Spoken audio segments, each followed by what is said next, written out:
All right, we have a great crowd here already. Thank you all so much for joining us. This is the Alpha Workshop, Left Bank Books, and A Room of One's Own. Welcome acclaimed and award-winning science fiction authors Charlie Jane Anders, P. Djeli Clark, and Fonda Lee, who will discuss the craft of writing and their newest books. They will be in conversation tonight with literary agent DongWon Song. Left Bank Books is St. Louis's oldest independent bookstore. We are so happy to be doing this event. We offer curbside pickup and delivery to anywhere in the country, anywhere in the world. We are very happy to be able to bring our event series virtual. We believe that events are a way to expand your mind and bring in new thoughts to make the world a better place. We hope that you enjoy this event, and we hope that you support Left Bank Books by purchasing a copy for you or for all of your friends at left-bank.com. Purchasing a copy of the book from Left Bank Books allows us to keep our bookstore and staff operating, so thank you for your support. I am Shane Mullen. I'm the events coordinator for Left Bank Books. I help produce our hundreds of author events here in St. Louis with a fantastic team. And for you, the audience, we will be taking questions at the end of the event, so you can type your questions as a comment at any point in time as you think of it. And we have a ton of events planned. Be sure to check out our event calendar. I also want to thank our partners for tonight's event, the Alpha Workshop. The Alpha Workshop. I want to thank the Alpha Workshop for bringing this wonderful panel to fruition. There we go.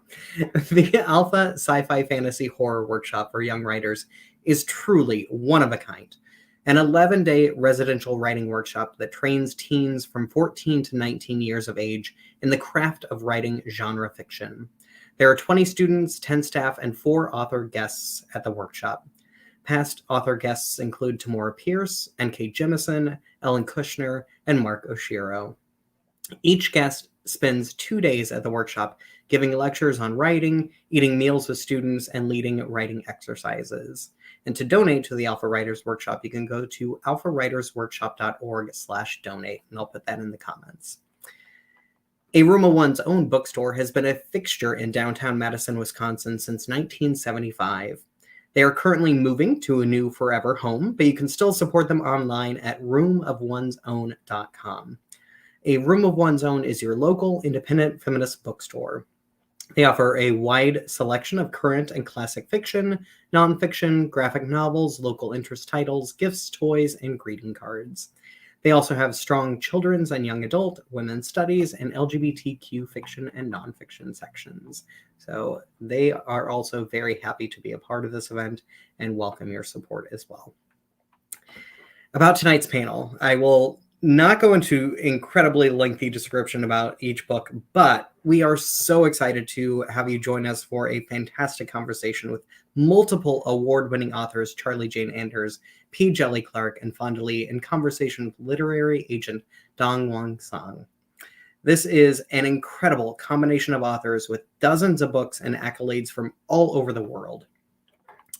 And now I will introduce each author. We are still waiting for Charlie Jane to show up. They may have had a jury duty situation, but I will go ahead with her introduction. Charlie Jane Anders is the author of Victories Greater Than Death, the first book in the young adult Unstoppable trilogy, along with the short story collection Even Greater Mistakes. Her other books include The City in the Middle of the Night and All the Birds in the Sky. Her fiction and journalism have appeared in the New York Times, the Washington Post, Slate, McSweeney's, Mother Jones, the Boston Review, Tor.com, Tin House, Conjunctions, Wired magazines, and other places. Her TED Talk, Go Ahead, Dream About the Future, got 700,000 views in its first week. With Annalee Newitz, she co-hosts the podcast Our Opinions Are Correct. Born in New York and raised mostly in Houston, P. Djeli Clark spent the formative years of his life in the homeland of his parents, Trinidad and Tobago. He is the award-winning and Hugo and Sturgeon-nominated author of the novellas The Black God's Drums and The Haunting of Tramcar 015. His writings have appeared in online venues such as Tor.com, Daily Science Fiction, Heroic Fantasy Quarterly, Apex, Lightspeed, Beneath Ceaseless Skies, and in print anthologies including Griots, Hidden Youth, and Clockwork Cairo. his short story, The Secret Lives of the Nine Negro Teeth of Washington. From Fireside Fiction has earned him both a Nebula and Locus Award. He is also a founding member of Faya Literary Magazine and an infrequent reviewer at Strange Horizons. And Fonda Lee is the World Fantasy Award-winning author of Jade City and the award-winning YA science fiction novels Zero Boxer, Exo, and Crossfire. Born and raised in Canada, Lee is a black belt martial artist, a former corporate strategist, and an action movie aficionado who now lives in Portland, Oregon with her family. And tonight they will be in conversation with DongWon Song. DongWon is an agent at Howard Moorheim Literary Agency, representing science fiction and fantasy for adults, young adult, and middle grade readers, as well as select nonfiction. They were formerly an editor at Orbit, a product manager for an ebook startup, and has taught at institutions including Portland State University and New York University. And now, without further ado, I'm so happy and proud to welcome our guests for the evening. If you would help me in giving them a giant round of applause for Alpha Workshop, Room One's Own, and Left Bank Books. Hello. Hello, everybody. Hello, everyone. We have a fantastic crowd, a huge crowd here tonight, and I am so excited. So I will pass this off to you and sit back and enjoy the conversation. Thank you for that lovely introduction, Shane. I really appreciate it. So, Fonda and Fenderson, since, this is an alpha event, and this is, for younger writers, people who are aspiring to be novelists, and, we're having a conversation that's focused on the craft of writing, I was wondering if we could roll time back a little bit. Both of you are very established in your careers, well on to being superstars in the genres. And I'm wondering where you started out as writers. Not necessarily when you were first published, but when did you start writing fiction? What drew you to it? Is that something you were doing in high school, or did you come to it later as an adult? Fenderson, do you want to go ahead? Sure. Yeah. I think I started humbly. I started writing little short stories and making little comic books for my sister, my younger sister, or my friends. And it was always speculative fiction or as a spoof on something in speculative fiction. And I don't think I thought about writing professionally, or I should say this, I don't think I thought about writing seriously until well after college, right? Before that, I think I dabbled, and it was just mostly for me. It was to find things interesting, or if there was an assignment for school and it had to be creative writing, I was going to write something speculative. But I didn't really think like, oh, maybe I can write those things that I read. I can be a writer too. That didn't come about until later. So for everyone in Alpha who is already thinking about it, in while you're still in public school in your teenage years, you have a far head start from myself. Yeah, same. I was one of those kids who wanted to be a writer when I was young. I think I was about 10 years old when I first decided I wanted to be a writer. I had this very long, boring bus ride that was 45 minutes each way. And I wrote. I just had a notebook, Clothel notebook, and I ended up writing my first novel in that notebook when I was in 5th grade. So that was my introduction to, and it was always speculative fiction. My very first novel was like a quest story about a dragon searching for a magical amulet and running into all these forest friends. And I kept writing for myself through high school and through college, but I never thought that it was a real job. There was something in my mind that was always like, oh, that's like a job that like, it's like being an astronaut, like something that just like would be cool, but like, oh, I can't do that. Wouldn't be something that I would do professionally. So I had an entire additional career. I went to college and graduated in business and had like a 10-year business career before I hit this point in my life where I was like, it's always been a pipe dream of mine to one day write a novel. Like that was always this. It's like the sort of thing that you say where it's like one day I would like to run a marathon. Like that was something that had always been in the back of my mind. And I hit this point in my other career where I was like, oh, I could do this. And then I realized I don't want to do any of that. I just want to write stories. Like that's actually what I just want to do. So that's when I said, I'm going to get serious about it, and I'm going to commit to writing and trying to seek publication. So I will just echo, the sentiment that, if you're coming to that realization early on in high school, I mean, you're already well ahead of the game. Hi, Charlie Jane. Hi, sorry I'm late. It's been kind of a crazy day. We're just getting started. So okay, great. The first question that I threw to Fenderson and Fonda was, really because this is for young writers as part of Alpha, talking about origin stories. Where did you get started writing? When did you start writing fiction? Was that something you did as a kid, or was that something that you really started doing more later in life as an adult? Yeah, I mean, I can hear myself. Okay, so whatever. Yeah, I've been writing pretty much my whole life. I tell this story a lot lately. I had a really severe learning disability when I was a kid, and I almost flunked out of first, second, and third grade.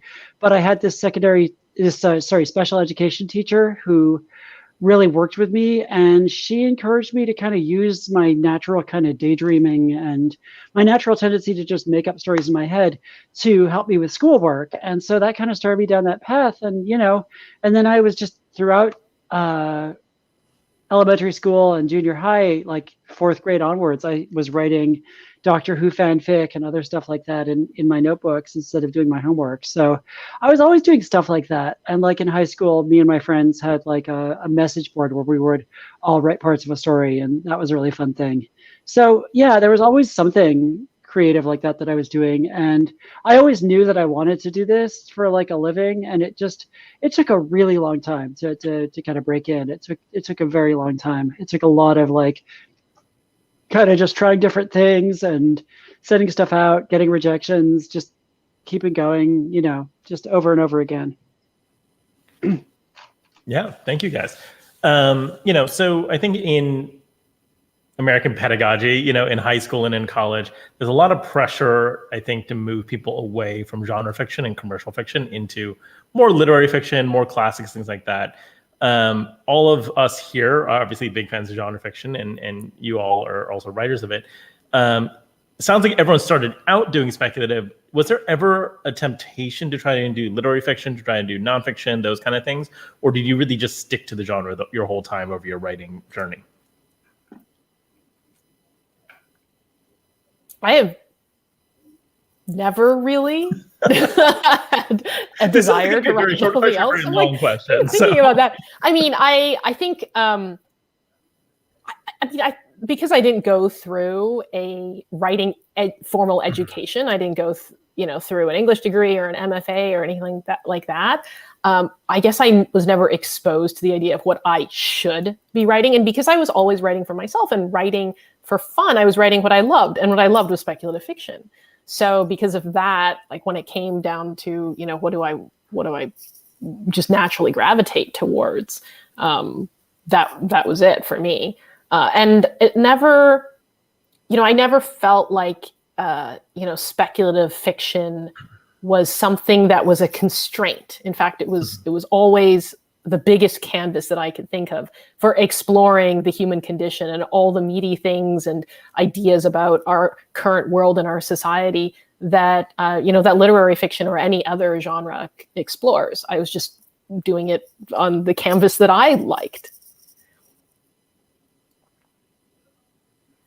Yeah, I think same thing. I would echo the same. I mean, well, part of it is that my day job, I'm also a writer of nonfiction. So that's just something that comes with the territory. So for me, in some ways, I've simply continued the tradition, as I see it, of writing speculative fiction for fun. And now it gets harder when they start adding contracts and deadlines, sure. But I still do that. I still tend to, I'm done with all of the other writing that I have to do for my day job. Now I get to write some speculative fiction. Now I get to create. I get to do something fantastic, right? I still try to approach it that way, even if it gets tedious. I still think of it that way. And so, yeah, I never thought that for this thing that I do creatively, for this thing that I want to do almost, like I said, in my downtime to relax at times and to imagine. Yeah, I never thought of doing anything other than speculative fiction. And I think echoing what Fonda said, because I didn't go through the process of getting an MFA and was situated within that literary world, I didn't know that there were any connotations about writing speculative fiction until much later, the point in my life where I didn't care that people had ideas about speculative fiction. I was like, oh yeah, they think that? Well, that's interesting. And it didn't faze me because, again, I had the privilege of not being in it, so I didn't have to have those fights or arguments. And by the time I heard about them, it didn't matter to me. So, yeah. Oh, you're muted, Charlie Jane. I muted myself because I was sneezing.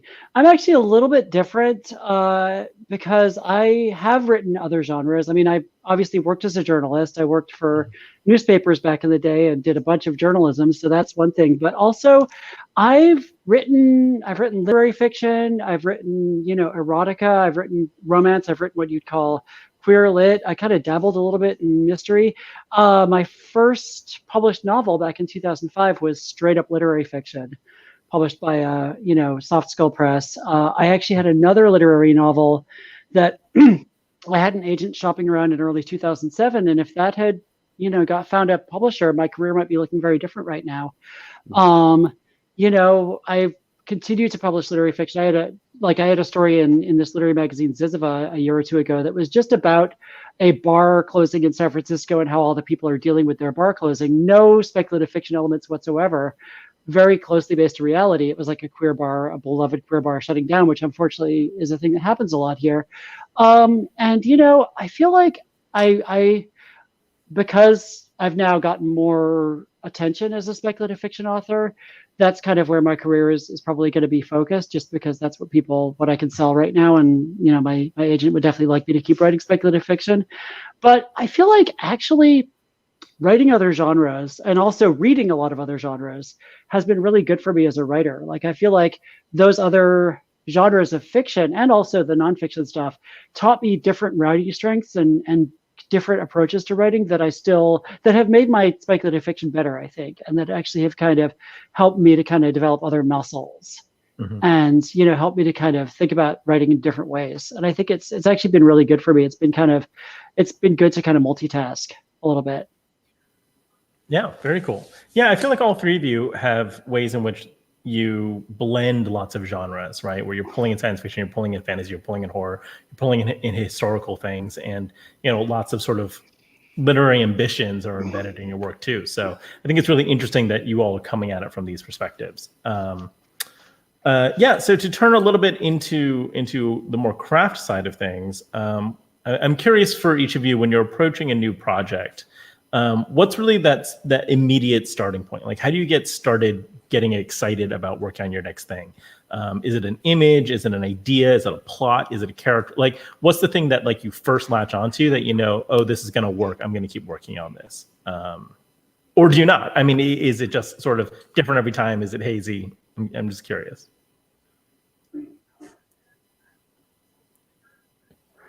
Everybody's okay. I'll go first. Okay, I'll go second. Yeah, for me, I guess it's a little bit of, I don't want to do the easy cop out. It's a little bit of all those things. No, but it really is sometimes for me an idea. But that idea can be prompted by something I've read, something that I've heard or seen, something, an image that I saw, or simply an idea in talking to someone. And the idea is there. And if it stays with me, I'm going to daydream about it. I'm going to be thinking about it when I'm washing dishes.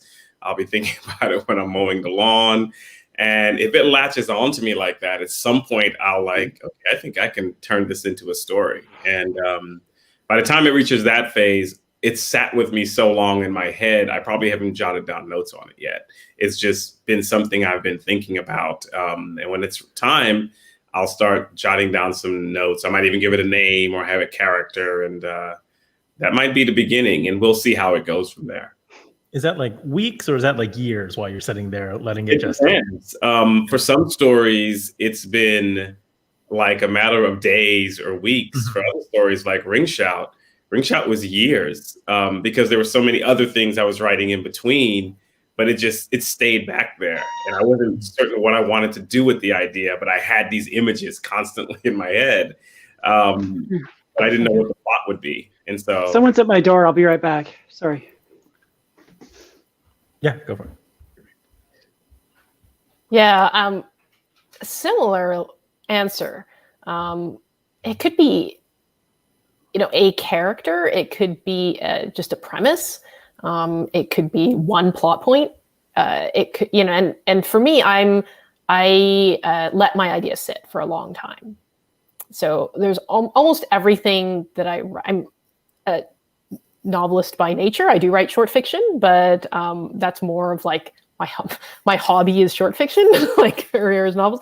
So every novel that I commit to, I know I'm going to be spending 1 to 3 years on it. And if it's a series, even longer. I mean, my trilogy now has consumed, 6 years of my life. So to invest that much time into it, I need to know that this is an idea that like I have enough passion for that will carry me through all those inevitably rough periods of the writing process. So it starts off usually just as some little grain that then like accretes material. If it's a character, maybe a little bit of that character's history accretes on, and then a bit of the world, and then a little bit of the plot. And, it sort of becomes like a pearl sort of gathering material over time. I think that like one thing that I do as a writer is not tell anyone about it. I feel like at an early stage, it's fragile enough of an idea that I need to kind of hold it to myself and just wait to see if it survives the gauntlet of all the other ideas. Because at any given time, I find as an author, I might have like a bunch of ideas bouncing around my head, and some of them survive kind of the process of attrition, and some of them are like gone in a week. You're like, what was I thinking? That was a terrible idea. But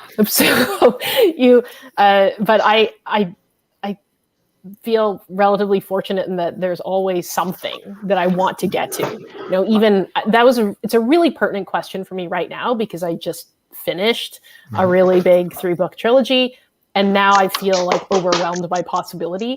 And there's a whole process of like, okay, which of all these things do I want to tackle? And like, I have projects that I have just marinated for years that I'm not sure whether I'm ready to tackle them or not, and when do I do that? But it's interesting because when you become more established, other considerations start coming into play as well. Like, what's like the next best thing to follow up on certain projects?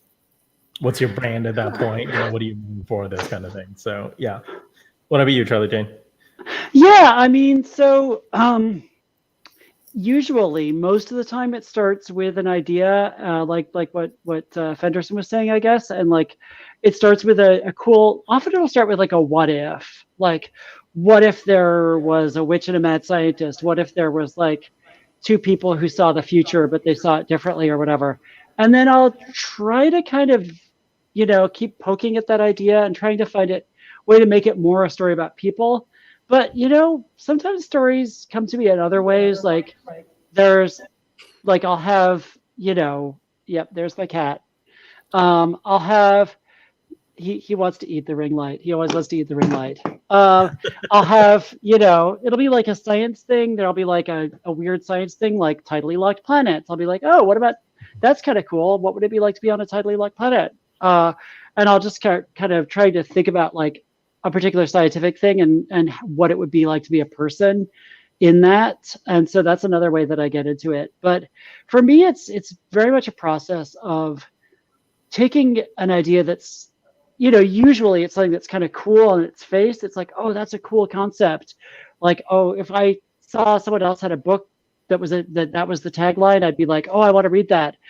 taking that and making it just like it's like personal and that speaks to me personally, like on a some kind of, you know, that kind of has some meaning to me beyond just like its intrinsic coolness or whatever. It's something that I can kind of latch onto and kind of bring some of my own experience and some of my own kind of stuff to, I think. Yeah, very cool. Sort of piggyback off a thing that you said, Fonda, do each of you have your next project already cooking in the back of your mind as you're working on this one? Or is it always like, they got to finish this and move on to the next one? Like, how many things do you have on that back burner or going simultaneously? I know people who are writing 4 things at once and they can't do anything unless they're doing that. And I know people who can't think about it at all unless, you know, they're focused on the thing that they're doing. So I'm curious what that's like for all of you. I'll go first. Yeah, so I do multitask a lot, and like, you know, I used to have like my day job and then I'd write on the side, and so now I try to like bring that same energy to multitasking. So currently I have the young adult trilogy, and I also have an adult novel that I'm just finalizing the contract for, I think. And so that one, I'm kind of writing the adult novel at night, kind of like late at night. I'll just kind of work on it for an hour or two while I'm also working on the young adult thing. And I have other projects that are kind of circling, you know, waiting for the right moment to work on them. And in some cases, they're super vague and super just like, you know, here's a thing that I'd love to kind of spend some time kind of poking at and see if it turns into something. And then, you know, I mean, I've got at least one project that I haven't written a word of yet that I know I really want to write it. It's probably going to be my next adult novel after the one I'm halfway through writing right now. Yeah, I tend to be one of those writers who needs to be focused on primarily one thing at a time, which isn't to say, you know, there's always other stuff that's going on.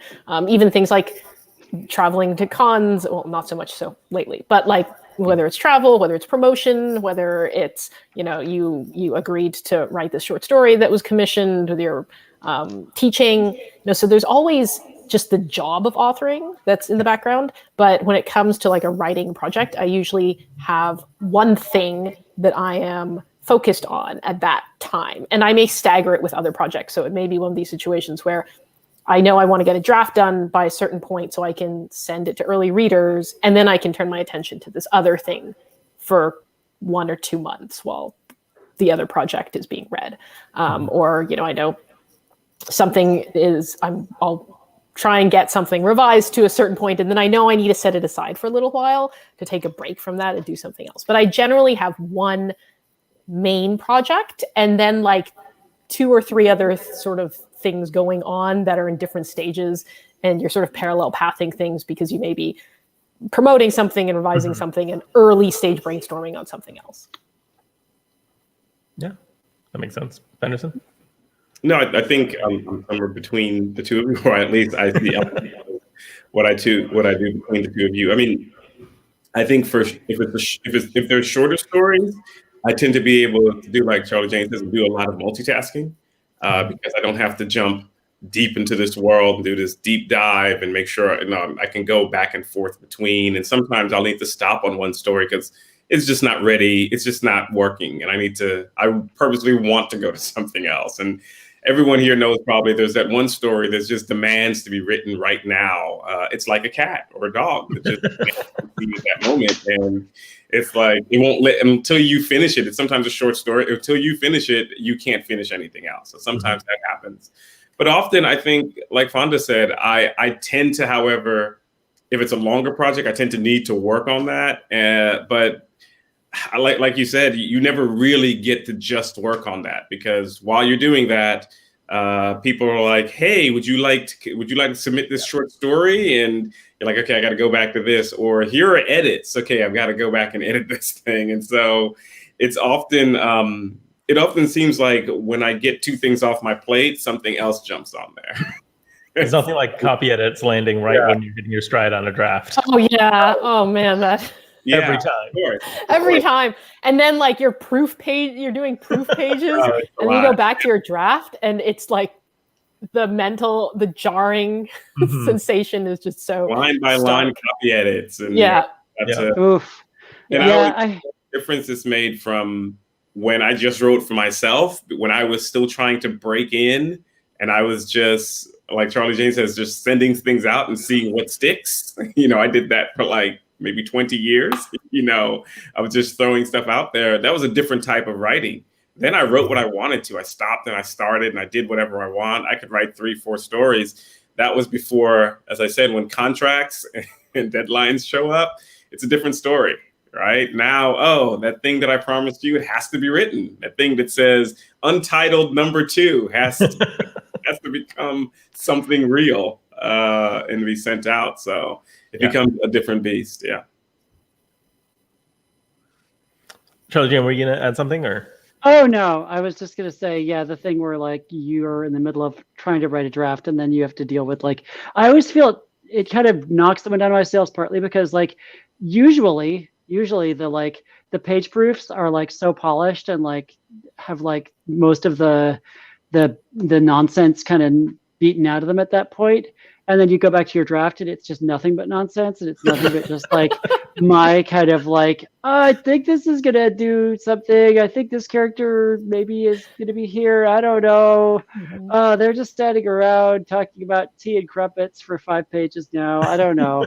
Like all that stuff, and you're just totally like, makes you feel like you've gotten worse. Like you go back to your draft and you're like, wow, I'm like degrading as why can't I just write like that other thing, like, and you kind of forget like it's kind of like there's this miasma, I don't know, it's like postpartum book fog that happens like after the book is done, where you kind of forget how many drafts it took to get there and just like how painful the process was. So when you look at it, you're like, oh wow, look at this, it's so brilliant. Now look at this is vomit. Like it is definitely there's a point where you go back and you look at the book you've written after it's out and you're like, did I write this? I don't remember. I don't even remember writing this page. How was this crafted? Do you feel that changes? It seems like it's hard just to, as I said, conquer that blank page. I have this blank page. I need to fill it with space. And what am I supposed to do? And then you look down and you have a whole other book and stuff. Yeah.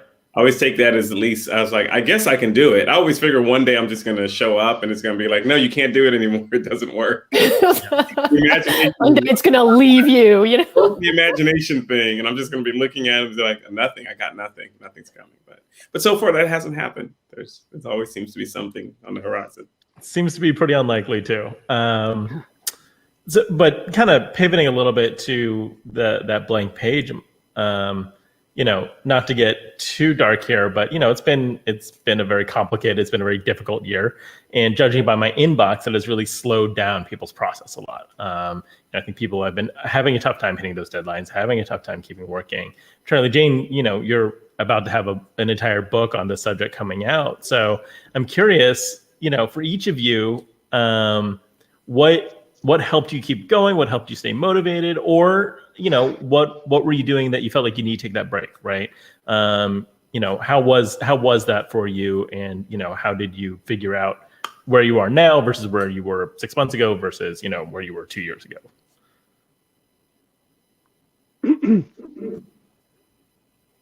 Charlie, should we start with you since you have the book? Well, tell us a little bit about the book first, and then we can dive into sort of a big question here. Of course. This is Never Say You Can't Survive. I stole the title from this amazing Curtis Mayfield album, and it's about basically how to get through hard times by making up stories and like doing creative writing. And actually, I mean, one thing that helped during the pandemic was I had promised to write, a bunch of essays that would be posted once a week at Tor.com that became this book. And so I had a weekly deadline that I had to at least produce one piece of writing every week. And that was good because it just forced me to kind of I kind of had a lot of notes for every one of those essays, but I still had to write an essay every week. So that was the thing. And, I feel like it's really like it is hard when things are as bad as they have been, the last couple of years. And I think in a lot of ways still are really, really bad. It's hard not to get sucked into like doom scrolling or like just being like distracted. And like all of my writing routines went out the window because of COVID. Like I had a whole writing routine built around like every day I'm going to walk to a cafe and sit in a cafe and drink coffee and do work. And like somehow being in that space around other people who I would not talk to helped me to kind of create and to kind of have this carve out this time. And it just, that went away when the cafes closed. And like, you know, and I was having a lot of crises that I was having to deal with, especially in summer 2020. And, you know, I had to kind of be a little bit understanding to myself. I had to give myself a little bit of slack that I might not be able to be as productive as I normally would. I also had to just kind of find ways to kind of make space for myself to write and to kind of put the world away. Like this routine that I started now of like doing some of my writing late at night in bed with like a blank notebook with like a little, you know, glass of whiskey next to me in bed, which I've been told makes me sound like an alcoholic. But, you know, whatever. So, Have you, you know, traditionally stuff like written that. by longhand, or is it new? I've written a bunch of stuff longhand. I've definitely written like All the Birds in the Sky. I've got like a bunch of blank notebooks that have like no longer blank notebooks that have All the Birds in the Sky in it. And like, you know, I find that's good for like freeing you up a little bit. I think in general, like when things are as bad as they have been, you just have to kind of, you know, give yourself some slack, but also just find ways to do what I kind of talk about in the book and just get really lost in your own story and kind of like build a cocoon around yourself as much as you can. It's not easy. It's really tough. And just, you know, give yourself space. Yeah. Yeah, I feel like every writer has struggled and has had to find their own kind of coping mechanisms. Similarly, like I used to do a lot of writing in coffee shops and in libraries. That went away. I was used to having my office at home be my own, and all of a sudden my kids are having to be homeschooled and remote learning, and my husband's working from home, and like I don't have space anymore. I had times when I would literally go out into my car just to sit and try and like get a little bit of work done there. So it was rough. I mean, there was, I guess, a couple of things that kind of kept me going. One was just the reality of a deadline, like just knowing that I have to do it. Like this is my job. You know, everyone else still has to do their job. You know, there's people who are still going out and whatever else whatever they need to do. If they're doctors, they've got to go to work, you know, and this is my job. So there was that. And even when it was hard, just the kind of, okay, one thing at a time, like just get like these 300 words down, like just do this. And, you know, so that kind of helped to push through. And then to the extent that I could try and change things up as much as possible, like I booked a B&B on the coast and just went, like normally I would go to a writing retreat every year. And this year, it, you know, didn't happen, but I just went away for like 3 days by myself and was in this room eating takeout food and, you know, cup of noodle. Just to be like, okay, clear the space. And it is, I think the hardest thing is just the fact that creativity requires a certain amount of relaxation in your brain.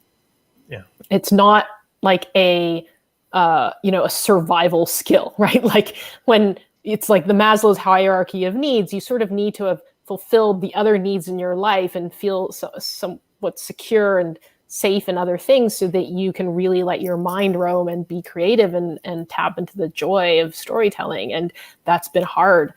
So, you know, finding the things that do spark that joy, you know, I became a very avid anime watcher over the pandemic, things that help to relax you and recharge the creative batteries, even in a small way, is what we had to do. Whatever we could do. Yeah, I don't know. It's like I don't know if I have too much to add. I think this is great what everyone said. I mean, part of it is that I think I'm still trying to process how much. Whenever I get this question a lot, and I say I don't know how much it impacted my creative writing life. I can tell you how much it impacted my day job, which is another writing world. I can tell you how much it impacted, you know, friendships and family life and all that. But it's hard for me to think about what it did for my creative writing, my writing in speculative fiction. And part of it was, as Fonda said, I had a ton of deadlines. So there were just a lot of things that had to be done, and a lot of things that had to be edited, and old things I was revising because, you know, they were due. And so I suppose because I had those markers, it was easy to just be, okay, let me get this done and get it off my plate during that time. Yeah. And I didn't actually get to watch all the Netflix I wanted to watch and get into all those things. And I promised myself, I'm just getting into shows that I wanted to get into during that time, because I just felt like I was going, and I also had academic work that was due. And so in some ways, I suppose I was fortunate, because it was like my mind just was kept busy doing those things. And so I can't really even answer what it would have been like if I didn't have those. And I was just, I just want to write just to write. Would I have been able to just create, right, for myself, not knowing, there's deadlines here, this is due to this person. Would I have been able to do that? I don't know. And I know that a lot of people have spoken about, some people did, they just wrote like maniacs during that time period, or other people simply said, I think like Fonda said, they couldn't find the creative space for a lot of reasons, because it wasn't just the pandemic, because everything else was happening right at the same time. Especially I remember last summer, a lot of people were like, I just can't focus at all. And so, I think for everyone it was different, but I think it's certainly something for me. I think I still need time away from the event to process it all. Yeah. To think about, what that period was like. Yeah, I mean, I kind of saw a lot of both, people who wrote like demons and turned in an extra book, and then other people who, are late on novellas, late on short things, and are still kind of struggling to get back to it. And a lot of books that got written in hotel rooms, and a lot of books got written in hotel rooms this last year, I think. So, it's certainly been a process, and thank you guys for sharing a little bit about how you navigated it. So we're going to go to questions pretty soon, but I wanted to end on one question for all of you, which is, if you could go back and give advice to yourself, or talk about advice that was given to you when you were starting out, what's that one thing that you wish you had heard, or that you did hear that, really helped you put you on the path to be the writers you are now? I'll just go first, as I said last time. Be patient. Rejections are a thing that happen. It's part of the process, and a lot of people, not everyone suddenly gets that first book and boom, there they are. And I know that can get discouraging. I know there was a point at which I stopped writing because I was certain this isn't going to work. And in some ways I had to allow myself the ability to fail. And understand, and that helped me also think more about the industry, the craft. And I really sat down. I said, well, let me read and see what's getting published. For one, I wasn't doing enough reading, I thought at the time. Let me understand the industry and the craft a lot better. And I think that really helped me think about not just writing, but creating my own voice within writing. And I think that just took time. That really took time. I always say to myself, man, it's 20 years. What if this had happened earlier? But I'll be quite honest, and this is a whole other conversation about the industry. I don't think some of the things I wrote would have been able to be published. I don't think the gatekeepers and those who would have found it interesting would have been publishing it all those years ago when I was hoping to very, very much make it. And so, I think there's something to be said for being patient about this thing. Mm-hmm. Yeah, I mean, the advice that I got that was really useful that I always try to pass on to other people is just find ways to make writing like a communal experience, find ways to have community around writing. Don't let yourself be like a solitary person, just writing on your own and not interacting with others. Join a writing group. Find an open mic where you can read your stuff to people, find people to hang out with and talk about writing with, find online spaces. Just make sure that there are people in your life who you can talk to about writing who are also in it, because I think that makes a huge difference. Yeah, I would have told my younger self to take myself seriously earlier.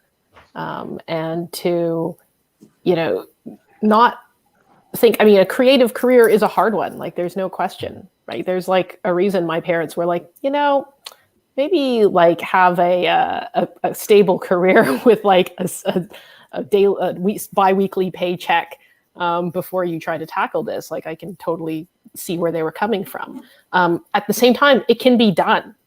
It's hard, Yeah, but it's like, it's absolutely not an impossible dream. So if that is your dream, you know, don't write it off. Don't think that like that it only some really shiny special unicorn of a person can get it done, because there's so many working writers for whom their dream of being an author is reality. And you know, that's me now, and I kind of wish I had known that was possible earlier.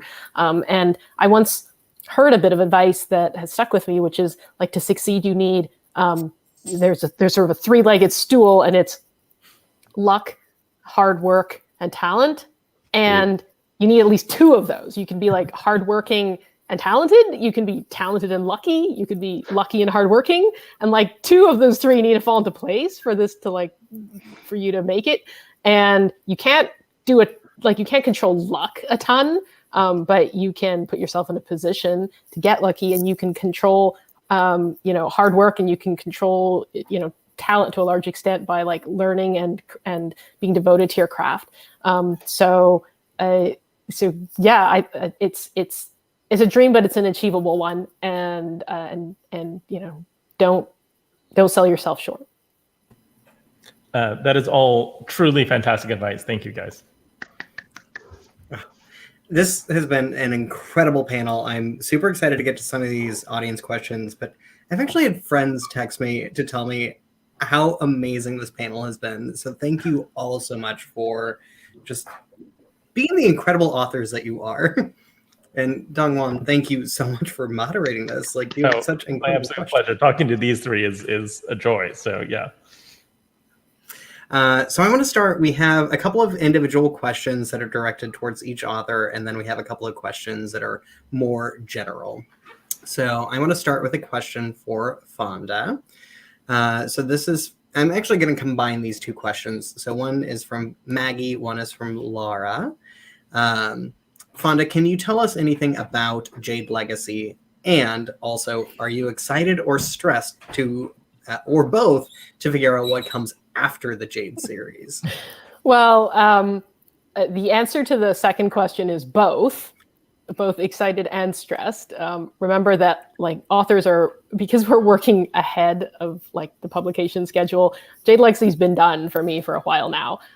And you know, there's certainly a weird kind of mental limbo that happens after you close out such a large project, where on one hand, like you're really relieved. Like there's a part of me that's like, oh, thank God, like it's done, like it all works, like I'm happy with it, like it felt so impossible, but here I am, and I'm so excited, and I'm gonna get so much, it's gonna be so fun to launch this and see, you know, the readers finally get the end of the story. So there's definitely that part. And the book comes out on November 30th.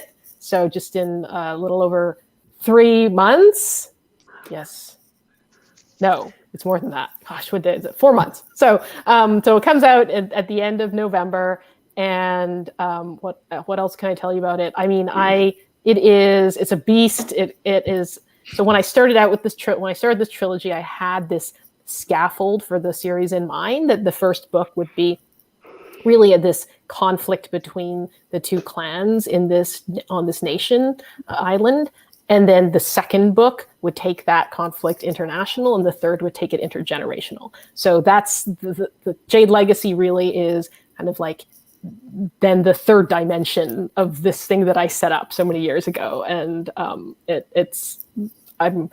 I'm excited to be able to finally get it into people's hands. And then there's definitely a part of me that is stressed, because for quite a long time, I knew exactly what my priority was. And that was finish this damn trilogy. Like that was like, it's like the one, you know, shining light in my world at all times. It's like, I have this trilogy to work on. And now, you know, I don't have that. But I am really still excited by other like the possibilities now. And like the first thing I did was reset my brain, because Jade Legacy is a 700 plus page novel. And so I immediately was like, I'm going to write something short. Like short just sounds amazing. So I went and wrote 2 novellas. So I've got those in the works, and then I've got another project, my next big project, which is marinating, that I'm going to take my time on getting that off the ground. So yes, excited to see this come to a close. And there's still sort of little things that I want to do in this world. There was a novella in this world and some short fiction that I'm just doing largely for fun, and then lots of other projects. And I did share a link for how you can pre-order your book from either Left Bank Books or Room of One's Own. And Charlie Jane, you have 3 books coming out this year, which is like, what? How? So you had your young adult book, you have a book on writing and a memoir, and then you have a collection of short stories coming out also in November, correct? Yeah. So, in fact, the second young adult book comes out in April of 2022. So, yeah, this comes out August. Short story collection comes out November, and then second YA book comes out April. And then, there's more books that I'm working on right now. So you've just been resting on your laurels. Is that basically? Yeah, I've been just kind of like goofing off. Me and my cat. My cat's been like, a good distraction. Anyway, yeah. You're ready to get signed up for jury duty so you can have a little nice relaxing break. Oof, yeah. The next question is specifically for Fenderson. So Alvin is asking, will there be more stories in the world of Ring Shout? Oh, who knows? Some stories I write and I definitely know, like Fonda said, I know like, oh, there's going to be this and that and the other. I did not write Ring Shout with any thoughts about what might come after. That being said, I did the same thing with a story called Dead Djinn and Cairo, and now there's a novel. So funny how that happens. Exactly. Yeah, you never know. I think I always get, if readers ask me enough, then, the muse stirs awake. She comes awake, and then who knows? Well, I think that there are several people in the audience that would love to see it go into a novel and become a series. Monique says, also, Fenderson, your shirt is cool, which you liked it. Yeah. And then a question from Monique for the group. What do you look for in a first reader? So do you want to start with that, Charlie Jane? Wow. I mean, for the most part, my beta readers tend to be people that I know, who I've got like a certain kind of level of comfort with. Like I often, there are people who I'll read their stuff and they'll read mine, and there are people who we've been kind of going back and forth for a long time. I tend to kind of try to stick to people who I feel like I kind of have on the same page with them. I want to make sure that I know how to make sense of their feedback. And so knowing them pretty well is an important part of that for me. Yeah, similar, but also it sometimes for me depends on the project and what that particular project needs. So I actually just sent a novella out to some beta readers, and there's specific things that I was looking for, like areas of expertise that I wanted, like someone who knew that space to put their eyes on it, because I can do research, but I don't have like personal lived experience, so I wanted to have some readers do that. And then sometimes it's like, and it's also whether or not this reader is like the right person for like this particular work. And whether it's category wise or like, if I have sort of a certain idea of who the right reader is, I might try to find like people among the people that I know, someone that I think, oh, this person would be a good person to read this because I know they like kind of like that thing and would be a good barometer of whether I'm like getting it right. So it's a combination of like comfort and other writers whose opinions I trust, who I know are going to be honest and helpful and constructive, and also whether there's specific things that I need to help me with this project. Yeah, as the last person running the last leg of the baton race here, no, I don't have anything to add to those. That's pretty much the same here.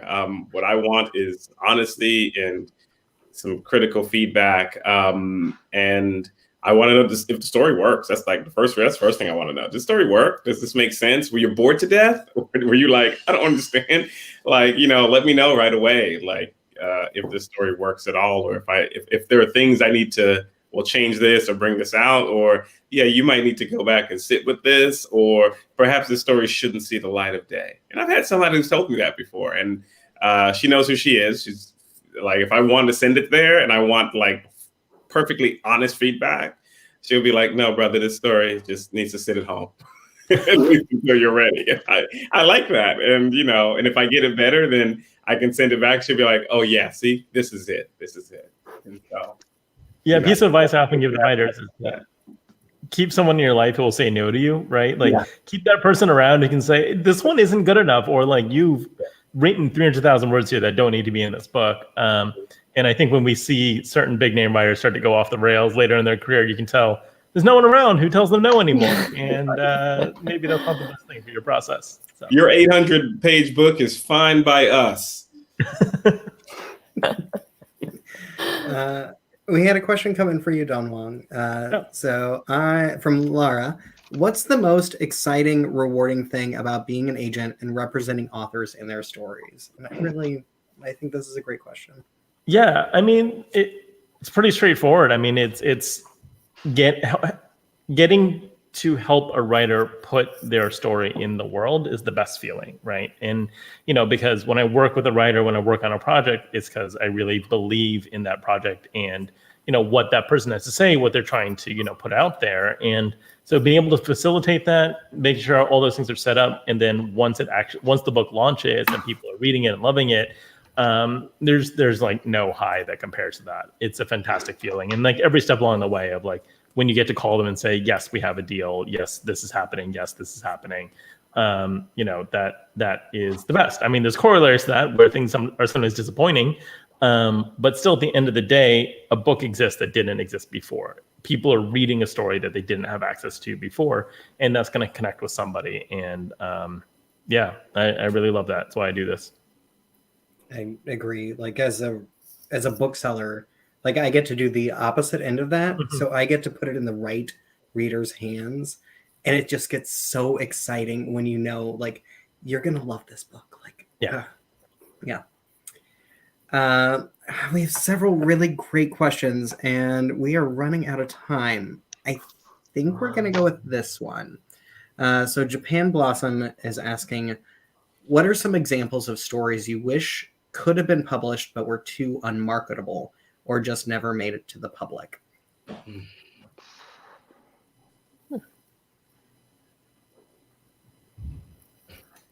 And I mean, it could also be kind of I'll in general. say this, and I don't know, maybe I'm going to cause some problems here. I won't say what the name of those stories are because I think it's very interesting that when you are published, suddenly a lot of stories that maybe couldn't get the light of day before, people want to have a second, third look at. And suddenly stories that I'd sent out and got full rejections, people are like, that's genius. And so that's how I'm going to answer that one. But I'm sure there are some out there. Who knows? Yeah, it's funny. As someone who does rejections, I have a thing where I always have to remind myself that I need to trust my instincts, right? That I pass on this the first time just because it's a huge bestseller. It doesn't mean that I was wrong to pass on. It just meant I was the wrong person, right? And so you got to stick to your guns and stick to your point of view, even when you're the editor. And don't go back to someone and say, well, you're big time now, so I changed my mind about this story. That's not a great way to publish, I think. I mean, for me personally, I'm always going to be a little sad. I mentioned before I had this literary novel that was being shopped around in early 2007 by an agent that I'd written. And I always going to be a little sad that that didn't get published. Now it's hopelessly outdated.